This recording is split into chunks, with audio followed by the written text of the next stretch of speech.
We already have a video on the Paid Media Pros channel going over TrueView for action campaigns. But did you know that there's a subset of TrueView for action called video action campaigns? Now, these two campaign formats are very similar, almost exactly the same, but the differences are crystal clear. Google's going to say that a video action campaign is more efficient because it's going to combine a few ad formats together. So we're going to show you a full video action campaign setup so you can see what those differences are, and then you can decide which video campaign format is best for you. Before I run through the actual video action campaign setup in Google Ads, I first want to run through a few things you should know about this campaign type to see if it's a good fit for your goals. The first thing you should know is that video action campaigns use both skippable in-stream video ads as well as discovery video ad formats. Depending on what you want to do with your video campaign, this may or may not be a good fit. And I say this because there are certain features that each video ad format has that the other one does not. For example, TrueView discovery ads have an option to only serve on the YouTube search results. And we talk about this a little bit deeper in our video on TrueView discovery campaigns. But when you're combining both ad formats together, you can't target just the YouTube search results. On the flip side, targeting video partners is just a feature for in-stream ads. Those are just a few examples of some little nuances that may or may not be important to you. The second thing you should know is that your video creative you use in your ads must be at least 10 seconds long. For the most part, this shouldn't be an issue. But for whatever reason, if you just have a bunch of creative you use for some unskippable bumper ads, you're gonna have to find something else to use. And last, there are certain features that aren't available in both ad formats. One example that Google calls out specifically is that contextual targeting is only available for in-stream ads. That's pretty similar to the first point I mentioned, but that is more about your campaign goals. This is about your actual targeting options. And some of those examples you may find out you may not be able to do. So if there are certain features like contextual targeting that you must have and your target audience only falls under that certain feature, this specific campaign type is not going to be the best fit for you. And then you should go back to doing potentially a custom campaign or a different version of the TrueView for action campaign just to make sure you can customize everything to your actual goals. But now let's head into Google Ads and we'll actually run through a setup of a video action campaign. I'm in the campaign section within Google Ads. So to create a new campaign, I need to click on the blue plus button. And then we'll need new campaign. There also is a new campaign button if you're looking at the overview screen. Either way, we're going to get to the same place. As I stated in the intro, video action campaigns are like a subset of TrueView for action campaigns. And when the word action is in the name of the campaign type, we know the campaign goal is focused on getting that user to do something. So for a video action campaign, you have to select one of the following campaign types. The first one is sales, the second one is leads, and the third campaign goal option is website traffic. Now, before I actually select my campaign goal, it's important to know that you must have conversion tracking set up to run a video action campaign. Whether it's a transaction on your website, a form completion, for whatever reason, if you have a certain page view set up as a conversion action, that's fine. You just need to have it either set up at the account level or attach it to this particular campaign if you are using campaign level conversion tracking. For now, I'm just going to select website traffic, and then it's automatically going to drop me down to the campaign type. We're talking about video action campaigns, so our decision is pretty straightforward. We need video. And no matter which campaign goal you choose, sales, leads, or website traffic, there isn't going to be an option to select a different subtype. There's only one option. It's going to be drive conversions. Now we can go and click continue. Then we'll be put within the general settings. I'm going to call out right away, this is your last chance to change your goal type. Still to this day, once you save and launch a video campaign type within Google Ads, you can't go in and change the goal like you can with the search campaign. So for whatever reason, if I meant to choose leads instead of website traffic, this is my last resort before I save it. Scrolling down a bit, you can update the campaign name if you need to, but then we look at bid strategies. And just like a TrueView for action campaign, our only options are target CPA and maximize conversions. This is exactly why you need to have conversion tracking set up, because these are our only bid options. And that makes complete sense. If we're focused on sales, leads, or having the user perform any sort of specific action, our bid strategies should be focused on getting as many of those actions as possible. Next, we need to set a daily budget. In that, you can enter in manually or use a shared library. If you're not familiar with shared libraries, we already have a video walking through that setup, and you can watch that one right here. Next, you can see you can add a specific end date, pretty straightforward, but then we'll drop down to networks. If I open this up, here are the initial options that we have.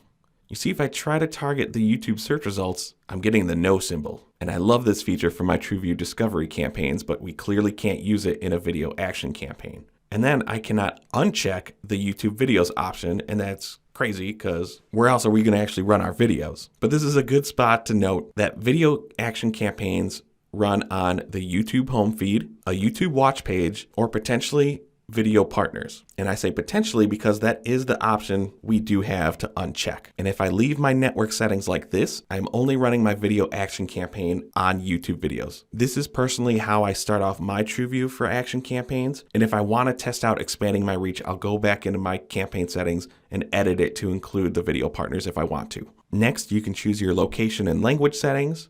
Pretty straightforward. Then you'll choose your content exclusions. The first is inventory type.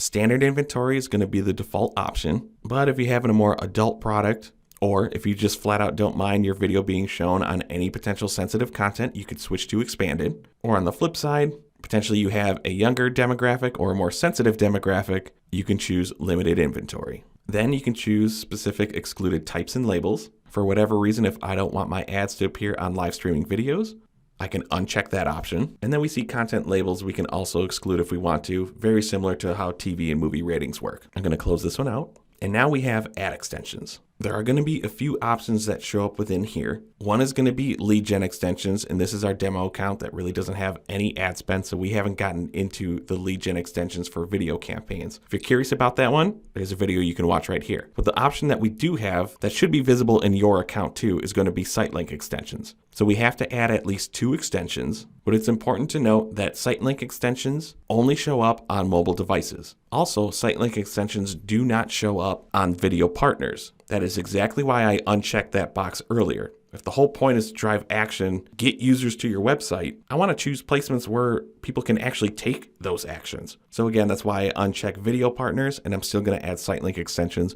even though they're not going to be on every device. If I click on the additional settings, this is where I can switch from account level conversions to campaign level conversions. And if I want to, I can turn off specific devices. One that you may want to consider turning off is going to be TV screens. While TV screens are great for brand awareness, they don't show your cards. So potentially look at selecting specific targeting for devices and then turning off TV screens. You can go deeper by operating systems, device models, or networks, but I'm going to skip that portion for now. Next, there's frequency capping and ad scheduling. You could set that to whatever your preference is. And then for a video action campaign, we want to leave it as responsive. This is the option that's going to allow you to create one ad that'll satisfy both an in-stream format as well as a discovery format. If I select back to standard, that's just going to have it as a regular TrueView for action campaign. Then you'll have your ad group name set up, and then you can start working on all of your targeting options. There are a lot to go through. So to make it easier, I have another video walking through all of the YouTube targeting options that you have within Google Ads. For right now, I'm just going to pick one remarketing audience to use just so I can keep going.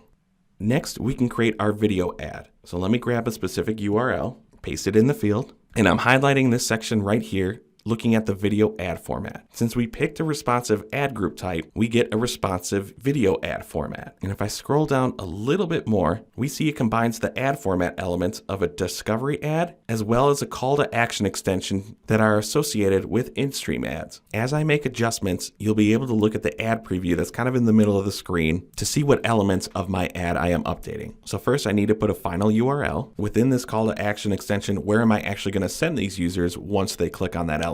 Next is our call to action. That's going to be the blue button portion that we see both in the overlay as well as under the companion banner and above the other recommended video results. Your call to action can only be 10 characters long, which can make things a little tricky. Next is the headline. On the video overlay, it appears that both the headline and the URL are really cut off, but they won't be when it's expanded upon a bigger screen. The ad preview in this demo is just really shrunk down. But the headline right now, it says Paid Media Pros. This is not a required field, but we do have up to 15 characters to put in whatever we want. So everything I put in right now is typically associated with an in-stream ad. And we're looking at an in-stream preview right now. Let me go back up and change the format to discovery. Even though we customized the headline of free PPC videos, that was for the in-stream ad. The long headline is going to be for your video discovery ads.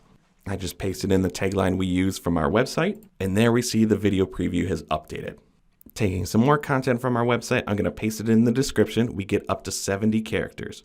And that is what our discovery ad could look like. Now, one big difference with a discovery ad in a video action campaign is that that format will only show up on mobile devices. If you like the discovery ad format on desktop, you will have to create a standalone discovery campaign. One benefit of using video action campaigns is that we get much more text on a discovery ad in this responsive ad format than we would a standalone discovery ad. We do not get this long of a headline or description on mobile devices with a standalone discovery ad. So this is kind of enticing if you have a good ad placement with a recommended video. And if we look in the ad preview, I'm kind of taking up a good portion of the screen with the video thumbnail, my description and URL, and then my really wide call to action button. Next, you can add your companion banner. The default option and the easiest one is just taking your channel banner. If it's formatted properly, if you want to have a specific image, you can upload your own, that's fine. But the last thing you need to do is just name your ad, and then you could launch your campaign.